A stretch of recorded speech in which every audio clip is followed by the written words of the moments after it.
हेमंत सोरेन झारखंड के मुख्यमंत्री के पद से इस्तीफा नहीं देंगे। इसके साथ ही पत्नी कल्पना को कमान सौंपने की अटकलों पर अब विराम लग गया है।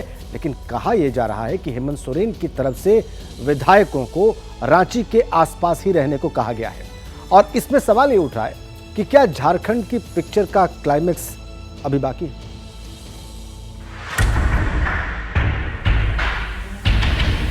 ये हमारे जो माननीय मुख्यमंत्री जी हैं, उनका लिफाफा मैंने खोला। लिफाफे के अंदर हम लोग को लगा था कि कोई दूसरा नाम तो नहीं है। लिफाफा में 5 साल नहीं 25 साल तक हेमंत सोरेन रहेंगे।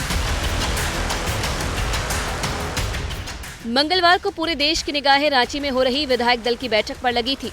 पिछले कई दिनों से कयास लगाए जा रहे थे कि हेमंत सोरेन की गिरफ्तारी की अटकलों के बीच वो अपनी कुर्सी अपनी पत्नी को सौंप सकते हैं, लेकिन हेमंत सोरेन ने सभी अटकलों पर विराम लगा दिया। बैठक में फैसला हुआ कि सीएम हेमंत सोरेन ही रहेंगे।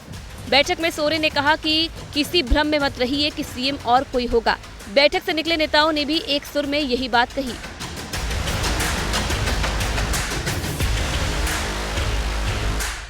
मैंने पहले कहा था कि हमारे जो माननीय मुख्यमंत्री जी हैं, उनका लिफाफा मैंने खोला और लिफाफे के अंदर हम लोग को लगा था कि कोई दूसरा नाम तो नहीं है। अच्छा। लेकिन जब मैंने ही लिफाफा खोला और लिफाफे में साफ नजर आया कि झारखंड का लाल, माटी का लाल। लिफाफा में 5 साल नहीं 25 साल तक हेमंत सोरेन रहेंगे। झारखंड को जो जिस उद्देश्य से इस राज्य का निर्माण कराया गया, उस उद्देश्य को पूरा करना और मजबूती के साथ सरकार चलाना। और अभी नो वैकेंसी का बोर्ड पूरे झारखंड में लगा है। 2034 तक तो कहीं से कोई जगह नहीं है, न माननीय मुख्यमंत्री के पद के लिए और न ही किसी विपक्ष के। क्या कुछ डिस्कशन हुआ? मुख्यमंत्री रहेंगे। क्या कुछ बैठक में बैठक नहीं, हेमंत सोरेन मुख्यमंत्री रहेंगे।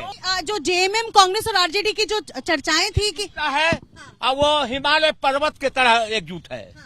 कोई नहीं बदलाव होगा, हेमंत सोरेन मुख्यमंत्री रहेंगे। हेमंत सोरेन सीएम बने रहेंगे, लेकिन इसका मतलब ये भी नहीं है कि सोरेन पूरी तरह से निश्चिंत हो गए हैं।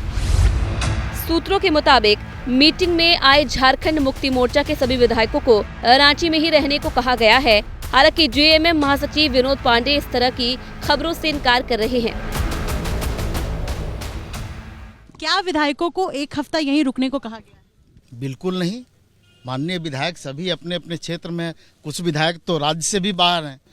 इस तरह का कोई निर्देश नहीं दिया गया है। सभी सदस्यों ने एक सुर में माननीय मुख्यमंत्री के कदम का स्वागत किया है और स्पष्ट तौर पे लोगों ने कहा है कि हम लोग पूरी तरह से एकजुट हैं, आपके साथ हैं, आप आगे बढ़ें, संघर्ष करें। पूरे सदस्य हम लोग एकजुटता के साथ आपके साथ हैं। सोरेन सरकार में साझेदार कांग्रेस तो कल्पना सोरेन का नाम चलाने के पीछे भी बीजेपी की ही करतूत बता रही है। लिफाफा कौन लेकर के आया था वो? अब वो सारे लोग लेके आए थे, लेकिन मैंने लिफाफा खोल दिया। ये बताइए कि ये संशय खत्म करना चाहिए। सोरेन को ये भाजपा की उपस्थिति है। ऐसा कुछ नहीं बने रहेंगे कहीं कोई। कांग्रेस बीजेपी पर तो हमला बोल रही है, साथ ही साथ ईडी पर भी सवाल उठा रही है। कई लोग भविष्यवाणी करता है, कई लोग मतलब अलग अलग तरह से चीजों को आप लोगों के पास परोस रहे हैं। जब तक बिना एविडेंस पे ऐसी हवाबाजी होती रहेगी, परेशान करने का प्रक्रिया दौर चलता रहेगा, बस विपक्ष लोग को परेशान करने का कोशिश किया जाएगा, तो इस पे हम कोई टिप्पणी देने क्या आप भी कोई टिप्पणी नहीं दे पाएंगे। हेमंत सोरेन पर जमीन घोटाले का आरोप है और ईडी उनसे इस मामले में पूछताछ करना चाहती है। झारखंड की राजधानी रांची से करीब 30 किलोमीटर दूर अनगढ़ा का इलाका काले पत्थर के लिए जाना जाता है। जमीन घोटाले का खुलासा साल 2022 के फरवरी महीने में हुआ था। तब झारखंड के पूर्व मुख्यमंत्री और मौजूदा राज्यपाल रघुबर दास ने दावा किया था कि मुख्यमंत्री ने अपने पद का दुरुपयोग किया है। इस बीच हेमंत सोरेन के करीबियों के ठिकानों पर पिछले 24 घंटों से लगातार छापेमारी जारी है।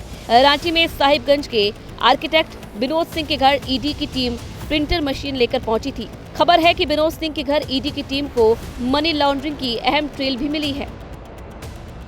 ईडी की टीम यहां पर आई और प्रिंटर लेकर के गई है। कुछ अहम दस्तावेज निकाले जाएंगे जो ईडी के पास जानकारी है, और कुछ जरूरी जो तार हैं वो निकल करके सामने आ रहे हैं। विनोद सिंह तो बस एक किरदार है, बल्कि झारखंड खनन घोटाले में ईडी की आज की छापेमारी ने रांची से लेकर दिल्ली तक हड़कंप मचा दिया है। झारखंड खनन घोटाले में ईडी की कार्रवाई सिर्फ झारखंड तक ही सीमित नहीं है, बल्कि सबूतों की तलाश में ईडी की टीम 3 राज्यों के अलग अलग कई शहरों में पहुंच चुकी है।